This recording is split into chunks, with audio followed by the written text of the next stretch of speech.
Hello दोस्तों, आज की बहुत इंटरेस्टिंग सी कहानी में आप लोगों का स्वागत है। कहानी आपको बहुत पसंद आने वाली है। इससे पहले चैनल को सब्सक्राइब ज़रूर कर लें। मैं एक विधवा औरत हूँ और मेरी उम्र अभी 36 साल ही है। मेरे पति को गुजरे बहुत साल हो चुके हैं। मेरा एक 19 साल का बेटा है जो देखने में सुंदर और हट्टा-कट्टा है। एक रात जब मैं अचानक बेटे के कमरे में गई तो मेरी आंखें फटी की फटी रह गई। मैंने तभी सोच लिया कि मेरी सारी कमियां यही पूरी कर सकता है। तो चलिए मैं आपको बताती हूँ कि शुरुआत कैसे हुई। हमारा जूतों का बहुत बड़ा बिजनेस है, बहुत बड़ा कारोबार।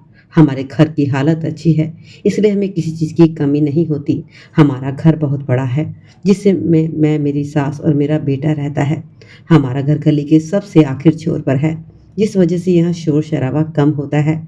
हमारे घर के ठीक बगल में एक छोटा सा खेत भी है। मेरे बेटे का नाम कबीर है, लेकिन हम उसे प्यार से कोबू कहते हैं। वो 19 साल का है और मेरी तरह लंबा और पतला है।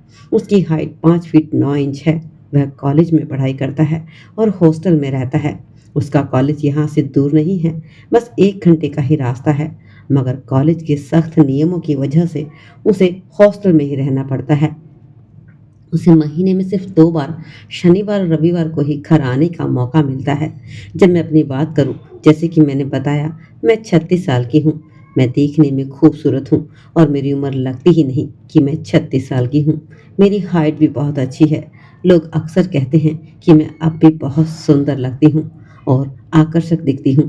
मैं आम तौर पर कुर्ती, ब्लाउज, कट या चोली ही पहनती हूं और खास मौके पर सूट ही पहनना पसंद करती हूं।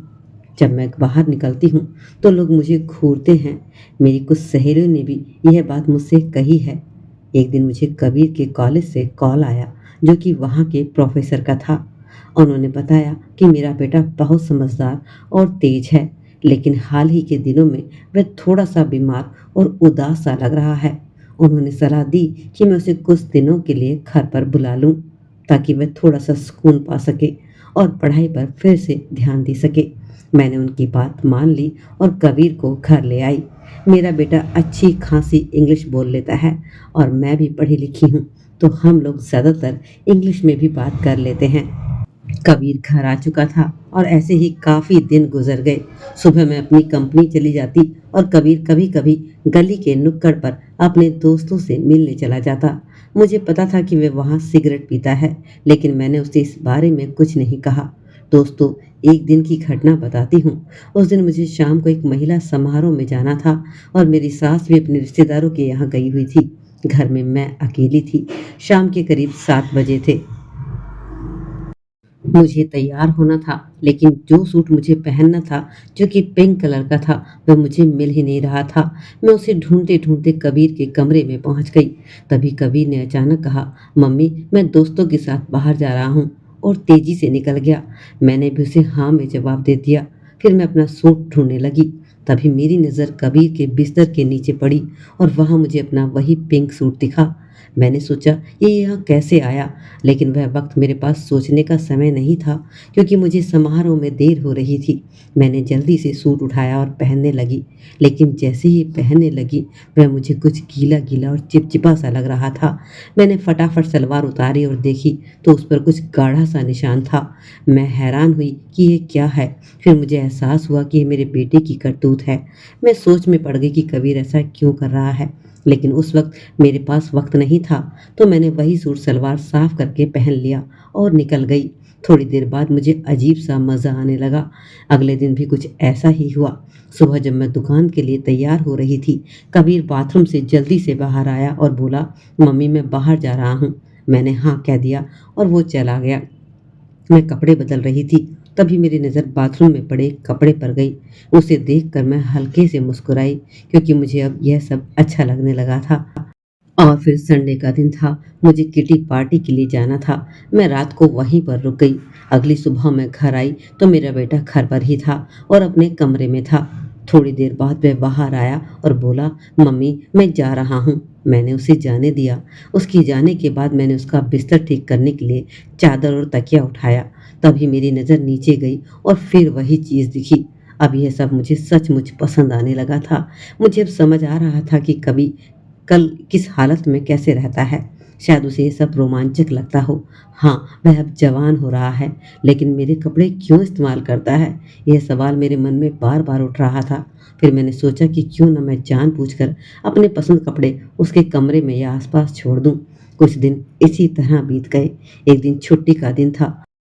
संडे था, इसलिए मैंने सोचा कि क्यों ना मैं दुकान से घर जल्दी आ जाऊं, क्योंकि शाम को सास भी जाने वाली थी। मैंने अपनी कंपनी में सबको बोल दिया कि मैं घर जल्दी जा रही हूं और हो सकता है वापस ना कल ही आऊं। तुम लोग सब अपना काम अच्छे से करना। शाम को मैंने कुछ नया करने का सोचा। मैं चुपके से अपने बेटे के कमरे में गई, कपड़े बदले और कुछ कपड़े वहां जानबूझकर छोड़ दिए, यह देखने के लिए कि वह क्या करता है। फिर मैं अपने काम में व्यस्त हो गई। दोपहर में देखा मेरा बेटा लैपटॉप पर कुछ देख रहा था और अपना काम कर रहा था। मुझे थोड़ा-सा अटपटा लगा, लेकिन मैंने सोचा कि वह युवा है, क्या-क्या कर सकता है, और फिर मैं अपने काम में लग गई। अब शाम के 5 बज चुके थे। सास रिश्तेदार के यहाँ चली गई। घर में सिर्फ मैं और कबीर थे। इस मौके को देखकर मैंने सोचा कि आज कुछ अलग करूं। मैंने ऊपर एक ब्लाउज पहना और नीचे एक फिटिंग वाली सलवार। फिर शीशे में खुद को देखा, हल्की गुलाबी लिपस्टिक लगाई, माथे पर छोटी सी बिंदी सजाई और बाल खुले छोड़ दिए। सच कहूँ मैं बहुत खूबसूरत लग रही थी। तभी मेरा बेटा आ गया। मुझे देखकर दंग रह गया। उसने मुझे ऊपर से नीचे तक देखा और कुछ पल तक बस मुझे देखता ही रहा।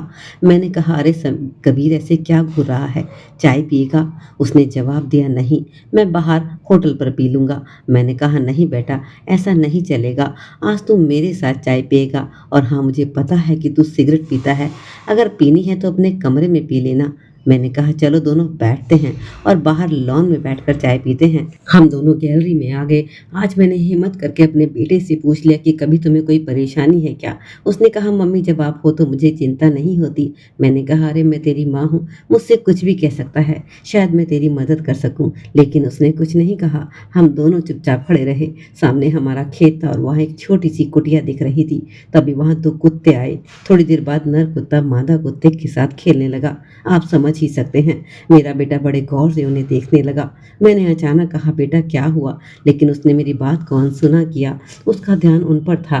तभी मैंने जोर से कहा, कबीर, अरे तू मेरे कपड़े के साथ करता है ना? वो चौंक गया और बोला, हाँ। फिर एक पल के लिए घबरा कर मेरी तरफ देखने लगा। मैंने कहा, अरे साफ साफ बोल, मुझे सच जानना है। बस शर्मिंदा सा होकर सर झुकाए खड़ा रहा और धीरे से बोला, हाँ मम्मी। मैंने उससे कहा, तू घबरा क्यों रहा है? मैं तेरी मम्मी हूँ। सच सच बता, अगर करता है तो शर्माने की क्या बात है? वो थोड़ा रुका, फिर सिर झुकाकर बोला, हाँ मम्मी, मैं करता हूँ। मैंने कहा, कबीर, ऐसे नहीं, मेरी आंखों में देख कर बोलो। वो चुप रहा। मैंने फिर कहा, कबीर, बस एक बार साफ बोल कर रहो, डरो मत, मुझसे डरने की क्या ज़रूरत है? वो फिर थोड़ा रुका और मेरी तरफ देखा और बोला, हाँ मम्मी, मैं करता हूँ। मैंने कहा, अच्छा चल, आज मैं तुझे सच्ची खुशी दूंगी। कबीर मुझे हैरानी से देखने लगा, कहने लगा, सच्ची खुशी? कैसी खुशी? मैंने कहा, हाँ कबीर, आज मैं तुझे असली मज़ा क्या होता है बताऊंगी। वो हिचकिचाया। मैंने कहा, अरे टेंशन मत ले, पहले चाय ले ले, मैं चाय लेकर आती हूँ, फिर सिगरेट पी लेना।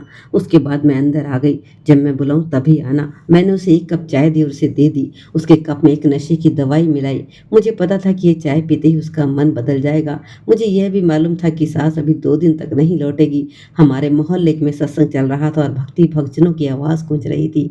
चाय पीते पीते मैंने घर के दरवाजे और खिड़कियां बंद कर दी, पर्दे भी डाल दिए। सिर्फ किचन की रोशनी चालू थी, क्योंकि बाहर हल्की बारिश हो रही थी और अंधेरा सा छा गया था। किचन की मध्यम रोशनी बेडरूम तक पहुंच रही थी।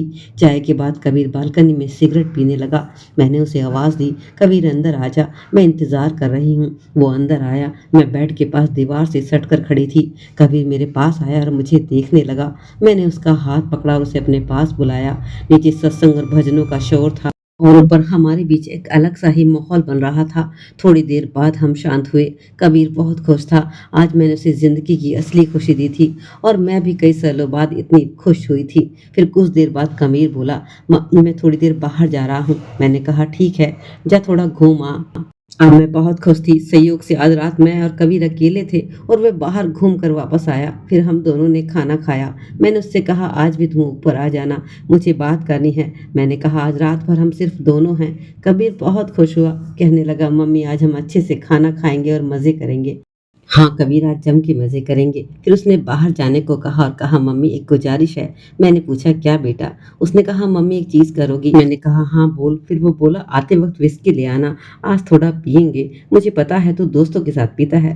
कबीर ने जवाब दिया हाँ मम्मी ज़रूर। फिर उसने कहा मम्मी आज तो मेरे साथ सिगरेट भी पी लेना। मुझे पता है तुम भी पीती हो। मैंने कहा हाँ कबीर, जो तू कहेगा वैसा ही होगा। फिर एक और बात बोला मम्मी आने के बाद मुझे एक खास सिगरेट भी दूँगा। रात हो चुकी थी, रात के 11 बज गए थे। मैंने कबीर को मैसेज किया, बेटा कहाँ है? उसने जवाब दिया, मम्मी रास्ते में एक दोस्त मिल गया था, इसलिए थोड़ी देर हो गई। मैंने लिखा ठीक है। उसने फिर कहा मम्मी आज हल्का खाना खाएँगे। मैंने कहा ठीक है तू जैसा चाहे। फिर मैंने मैसेज किया, आज तो अपने पापा की जगह लेना। उसने स्माइली भेजी। थोड़ी देर बाद वो घर आया, साथ में व्हिस्की वाइन भी थी।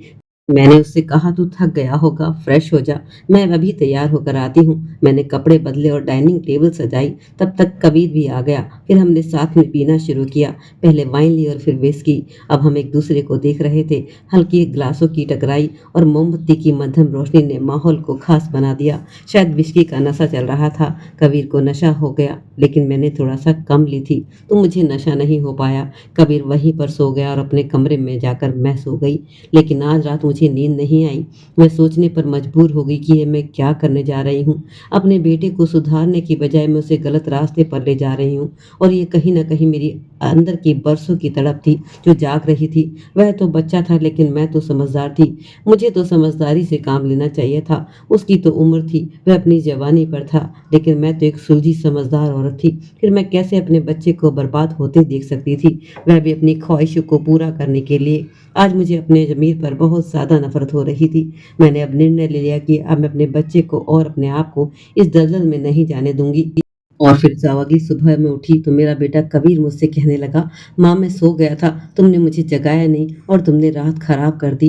मैंने अपने बेटे को झुकी नज़रों से देखा और कहा, बेटा मुझे तुमसे कुछ ज़रूरी बात करनी है। इतने में कबीर मेरी तारीफ़ करने लगा। कबीर ने मेरा हाथ पकड़ा, हल्के से दबाया और मुस्कुराते हुए बोला, तुम्हें पता है जब तुमने मुझे हाथ अपना दिया था, लगा था कि तुमने मुझे हमेशा के लिए अपना लिया है।